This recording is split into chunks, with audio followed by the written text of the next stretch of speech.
Xin chào chị em và các bạn nha. Hôm nay mình có làm cái món bánh khoai môn mặn đấy chị em các bạn này. Món bánh này á mình được một anh bạn người Hoa chỉ cho cách làm, mình ăn thấy rất là ngon miệng. Đặc biệt cái món bánh này á ăn vừa thơm vừa dẻo, rất là ngon luôn chị em các bạn ạ. Thì hôm nay mình chia sẻ đến đây chị em và các bạn xem thấy hay thì cùng làm cho gia đình thưởng thức nhá. Thì để tiện cho chị em theo dõi video á, mình sẽ giới thiệu sơ cái thành phần nguyên liệu một xíu nhá. Thì hôm nay mình sử dụng ở đây là nửa ký khoai môn nha chị em các bạn. Nửa ký này là nửa ký thành phẩm rồi đây chị em các bạn nhé. 150g bột gạo, 100g tôm khô, 150g lạp xưởng, 50g bột năng, 30g hành lá và 30g mè rang nha chị em các bạn. Thì nguyên liệu nó chỉ đơn giản vậy thôi chị em các bạn nhé. Bây giờ mời chị em các bạn cùng mình vào bếp để làm cái món bánh khoai môn mặn ngày hôm nay nhé.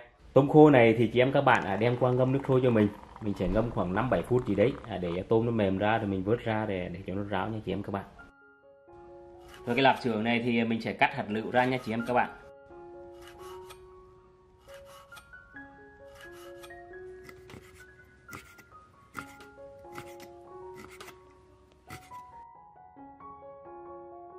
Khoai môn này á thì chị em các bạn dùng cái bào mình bào sợi thế này nhé. Không có ai mà không có bào thì cắt sợi ra cũng được nhé.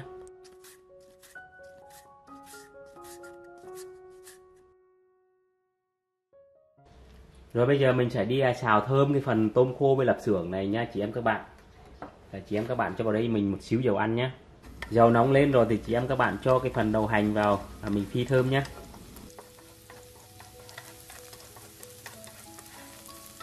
Rồi đậu hành nó đã thơm lên rồi thì mình sẽ cho cái phần lạp xưởng vào.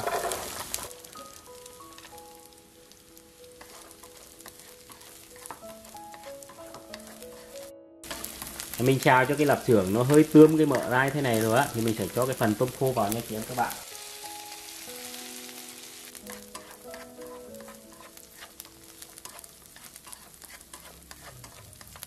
Rồi mình xào thơm lên rồi thì mình sẽ nêm vào đây một thìa cà phê hạt nêm, một thìa cà phê muối, một thìa cà phê đường, nửa thìa cà phê bột ngọt. Rồi mình đảo cho lạp xưởng với lại tôm khô nó thấm cái gia vị rồi mình tắt bếp. Mình đưa xuống mình trộn chung vào trong cái phần khoai môn này luôn nha chị em và các bạn.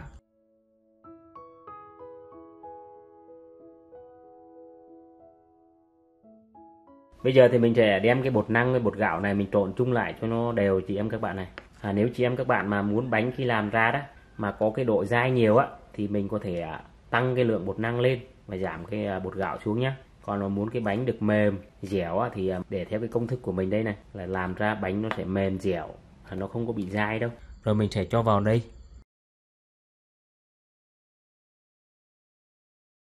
Chị em các bạn cho vào đây cho mình khoảng 100ml nước lọc nhé. Mình sẽ cho từ từ thôi. Đấy, chúng ta trộn cho cái bột nó được đều, cho nó bám dính tất cả vào trong cái khoai môn với lại cái tôm khô lạp xưởng này chị em các bạn này. Nếu chị em các bạn mà đánh bột nước ra cũng được. Mình đánh bột nước ra thì mình đánh cho nó hơi sệt sệt chứ đừng có đánh loãng quá. Đấy, chúng ta trộn đều như vậy khi mình cho vào khuôn thì cái bánh mình khi làm xong có đầy đủ, có tôm, có lạp xưởng, có đầy đủ hết, cho nên nó không có bị thiếu cái gia vị đó. Rồi bây giờ mình sẽ cho bánh vào khuôn nhé.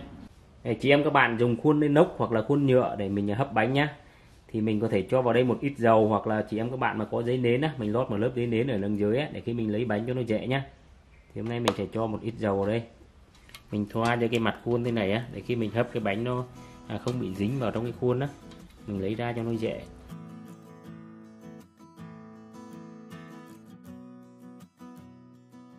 Mình cũng đừng có hấp nó đầy quá chị em các bạn ạ. Đầy quá thì khi bánh nó nở ra đó nó sẽ trồi lên trên cái mặt khuôn, nhìn nó không được đẹp mắt nhé. Mình hấp khoảng hơn nửa phần khuôn là được, để khi bột nó nở ra nữa là nó vừa. Đấy, mình đè xuống cho nó chặt chị em các bạn ạ, để khi cái bánh nó không bị hỏng trên giữa đó, trông nó không có ngon. Rồi bây giờ mình đợi cho cái nồi nước hấp nó sôi lên rồi thì mình sẽ cho bánh vào mình hấp nha chị em các bạn.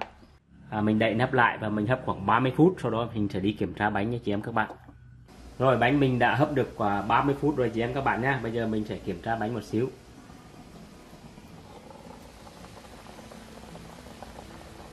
Mình dùng cái tăm tre mình xuyên vào. Nếu bột mà nó đã trong lại thế này thì bánh nó đã chín rồi nha chị em và các bạn. Bây giờ mình sẽ rắc một ít mè lên.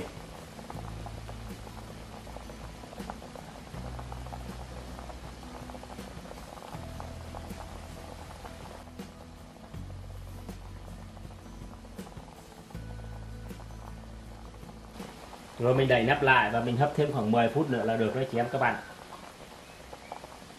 Bây giờ chắc chắn là nó chín rồi đó các bạn. Đấy, xong ra nó trong nó sạch như vậy là nó chín rồi đó chị em các bạn ạ. Rồi bây giờ mình sẽ rắc thêm một chút hành lá vào đây cho nó thơm nhá. Rồi bây giờ chúng ta tắt bếp rồi đem bánh ra để cho nó nguội hẳn đi chị em các bạn nhé. Rồi bánh sau khi mình đã để cho nó nguội rồi chị em các bạn này. Đấy, bây giờ nó đã cứng lại thấy không? Và nó cũng đã hở cái phần viền này ra thôi. Bây giờ thì mình sẽ dùng cái dao đó. Mình lại nhẹ nhẹ một xíu để mình lấy bánh ra cho nó dễ nhé.